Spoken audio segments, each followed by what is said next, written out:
लड़की को बजाता देखिए, सुन लो हम।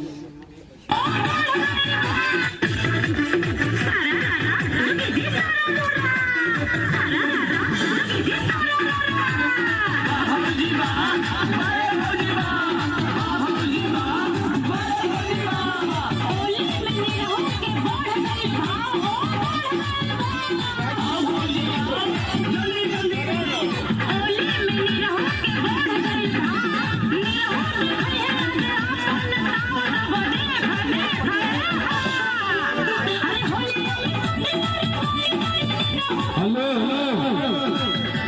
हेलो, इधर आइए।